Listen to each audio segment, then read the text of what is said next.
So now let's talk about a more complex two-dimensional shape and how we could rotate that in perspective accurately.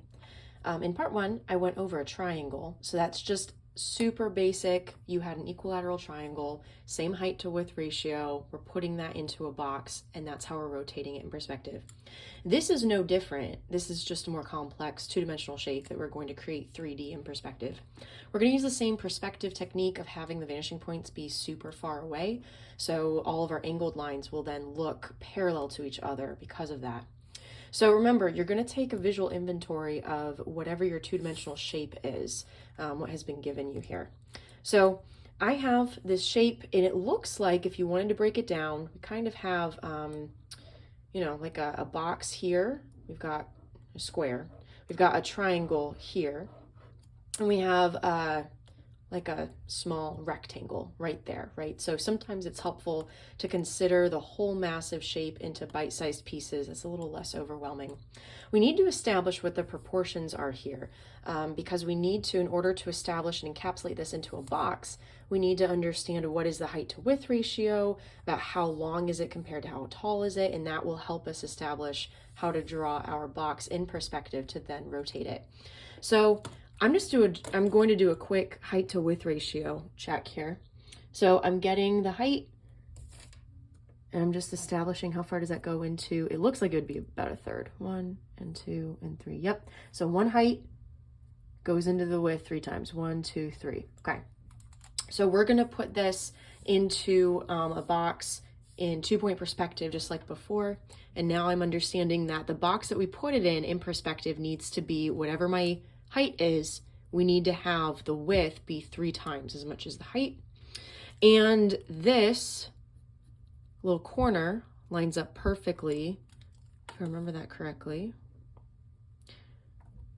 One height over, that actually lines up, look directly above it, that lines up with this guy. So this guy is 1/3 in from the right, and then stack that, and then that lines up perfectly. So these corners are lined up at the third marks. Okay, so we've got a third, a third, a third. And that even helps us to visually establish we've got the small rectangle, we've got the square, and then we've got the triangle.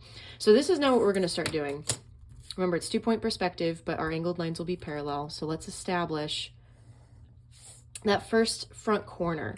This is establishing the height. Now, let's assume, we're just going to go down this direction, right? So a 2-point perspective box in general looks like this. Again, to keep it consistent with part one, I'm going to have my eye level be above the box, so we're going to see that top line.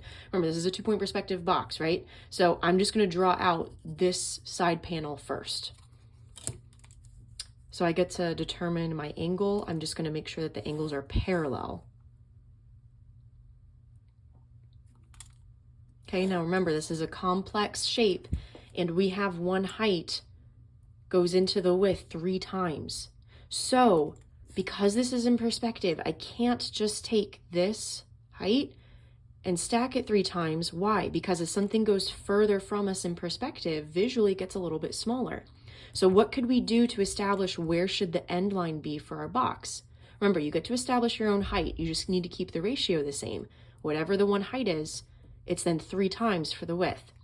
So with my established height, we're going to do the fence post formula. And that is find about the midpoint of our first fence post.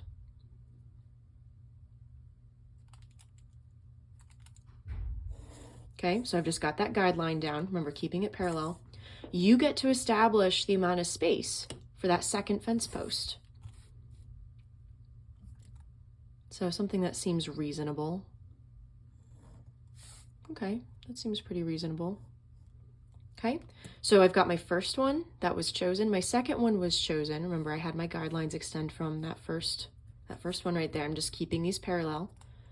Remember that the midline of the first one is just a guideline, but now how do we get this next quadrant to go up, or that next line for that next quadrant? You take the top of the former, go through the middle of the current,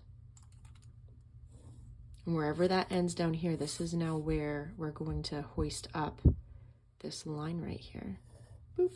Do you see what I'm doing? I'm using the fence post method to have these equal amounts of space incrementally and visually go a little bit smaller as they recede back into the distance. So same thing, the formula is the top of the one before goes through the middle of the current.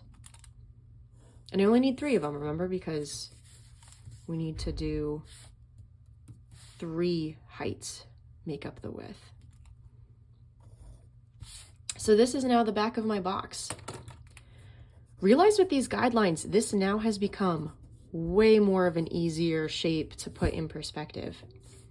I'm going to, for sake of space, I'm going to erase my little visual aid right there. Because remember what we established, this corner was at the first third, this corner was at the end of that second third, and then this is the end right there. So we're going to take this, we're going to transpose this into here, and let's assess how far up is this amount of space. It looks like it's about halfway, so make your mental judgment call and then check it. Okay, yeah, so that's halfway. So this is great. We already have a halfway line because of our fence post method. So this guy right there is this. And then this is the very top. These two are the very top. So that would effectively be this and this. Look how easy this is. And then this guy just connects with a straight line to the bottom corner, right? So right there, just like that. Bam. So great. All right. Now, all we have effectively done at this point is taken this shape and proportionately transpose it onto merely a side panel. So we now need to finish building the rest of our 2-point perspective box in this shape. So I'm going to choose my angle for this side panel going back in the distance. I'm going to, oops, it's not parallel, it needs to be parallel. It does bother me. It's close, but it bothers me enough that I'm gonna fix it.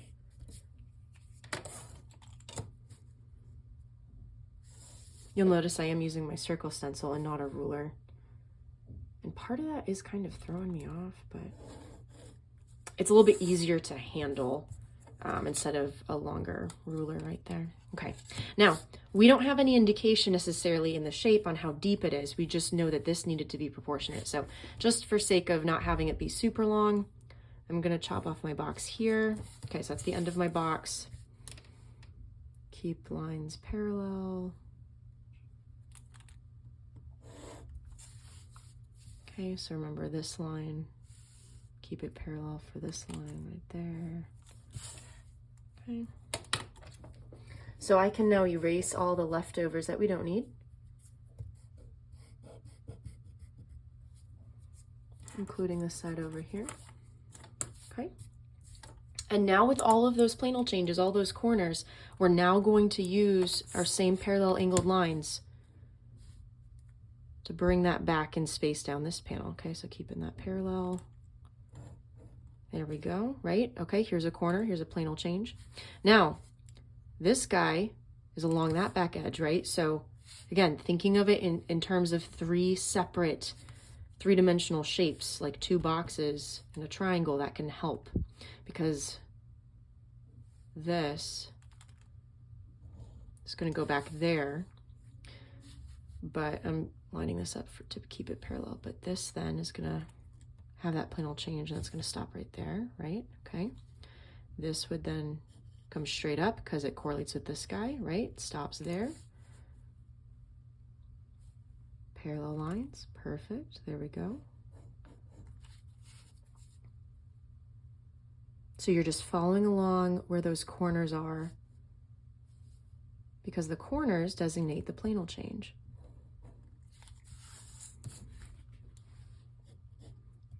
Planal change, planal change. And then this, oops, just happens to be this angle that's already angled. That's not something that's going back in space as a planal change. That's just the actual characteristic of the shape itself. So if I were to now take my blue pen, and I won't mess with having it be perfectly as a ruler, because this is just meant to show you all of the different planal changes in a boldened form, also in blue.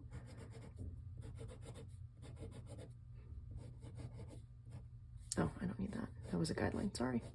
Not that.